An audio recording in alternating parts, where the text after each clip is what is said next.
अगर आप DaVinci resolve use कर रहे हो लेकिन ये ट्रिक्स नहीं पता तो भाई तुम बहुत कुछ मिस कर रहे हो। मैं आपको 5 एडिट पेज का ट्रिक्स बताऊंगा जो आपको पता होना ही चाहिए।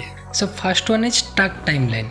इसको एनेबल करने के लिए आप टाइमलाइन के ऊपर आइए, टाइमलाइन व्यू ऑप्शन करके एक आइकॉन आएगा, उस पर अगर आप क्लिक करेंगे देन यहाँ पे आपको डिस्प्ले स्टक टाइमलाइन करके दिखेगा। तब ऐसा ऑप्शन आएगा। तो ये मेरा मेन टाइमलाइन है और यहाँ पे मेरा 1 2 3 4 टाइमलाइंस है। तो आप अभी पूछेंगे कि हम तो एक ही टाइमलाइन पे काम कर रहे हैं, दूसरा टाइमलाइन हमको क्यों चाहिए। मैं अगर अभी इसको जूम करूं तो आप देखेंगे ये जो वीडियो है मैंने इसको पहले ये टाइमलाइन पे एडिट किया, देन इसको रेंडर किया, देन वापस मैंने ये टाइमलाइन पे लाके जो रेंडर हुआ क्लिप को ये टाइमलाइन पे आके ड्रॉप किया। तो इससे क्या हुआ, मेरा वर्कफ्लो है बहुत ही क्लीन रहा कि जब बहुत बड़ा प्रोजेक्ट में आप काम कर रहे हैं तो स्टॉक टाइमलाइन यूज करना, क्योंकि फिर 4-5 जगह पे आप एडिट करके एक ही टाइमलाइन जो आपका मेन टाइमलाइन है वहाँ पे आप इसको रख पाएंगे। अगर मान लीजिए आप एक टाइमलाइन पे काम कर रहे हैं और उसमें कुछ मिस्टेक कर दिए तो आप उसको बैकअप के लिए भी रख सकते हैं। The second one is trim edit mode.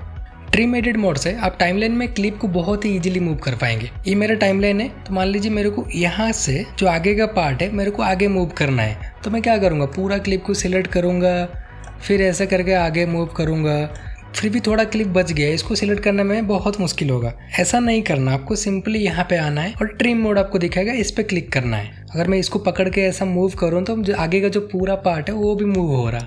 और तीसरा ट्रिक है पोजीशन लॉक। पोजीशन लॉक आपको यहाँ पे मिल जाएगा। अगर आप इसको ऑन कर देंगे तो देखना यहाँ पे कुछ लॉक्स लग गए हैं। आपका जो पूरा ट्रैक का पोजीशन है इसको लॉक कर देता है। मैं अगर अभी चाहूँगा इसको मूव करना लेकिन मूव नहीं कर पाऊंगा। ये तो नॉर्मल लॉक में भी होता है, लेकिन ये दोनों में डिफरेंस ये है, अगर आप कोई भी ट्रैक को ऐसे लॉक करते हैं तो अगर आप इस पर क्लिक करके इंस्पेक्टर में आएंगे तो आप इसको एडिट नहीं कर पाएंगे। सारा जो एडिटिंग ऑप्शन है ये आपके लिए ऑफ रहेगा। लेकिन उसी प्लेस में मैं ये पोजीशन लॉक लगाऊंगा तो आप देखना कि ये तो लॉक हो गया अभी, लेकिन अगर मैं इस पर भी क्लिक कर रहा हूँ तो मेरे को देखिए ट्रांसफॉर्म का ऑप्शन आ रहा। तो मैं यहाँ से इसका पोजीशन जूम कुछ भी चेंज कर सकता हूँ, इसको एडिट कर सकता हूँ। आपका ट्रैक लॉक है लेकिन फिर भी आप एडिट कर सकते हैं।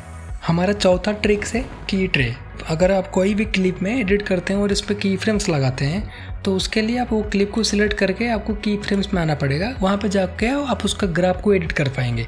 और यहाँ पे आप देखेंगे एक की फ्रेम ट्रे करके ऑप्शन है, इसको अगर आप एनेबल करेंगे तो आप देखना आपका यहाँ पे भी एक नीचे टाइमलाइन है।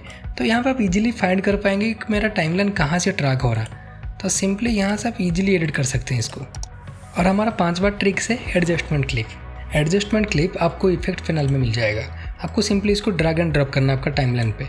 मान लीजिए ये मेरा क्लिप है और मैं इस पर जूम इन इफेक्ट डालना चाहता हूँ, लेकिन अगर मैं ये क्लिप पे यूज कर लिया तो देन अगर मैं ये क्लिप को दूसरा जगह पे यूज करना चाहूँ तो इसको फिर से चेंज करना पड़ेगा। लेकिन वही जगह पे अगर मैं एडजस्टमेंट क्लिप किया और उसमें अगर मैं ऐसे जूम इन इफेक्ट दे दिया तो ये जो जूम इन और जूम आउट इफेक्ट इसमें ऑलरेडी प्रेजेंट है, इसको मैं दूसरा क्लिप में यूज कर सकता हूँ। अगर मैं इसको ड्रैग करके इन दूसरे जगह पे यूज करूँ तो ये दूसरा क्लिप के लिए भी जूम इन और जूम आउट का काम करेगा।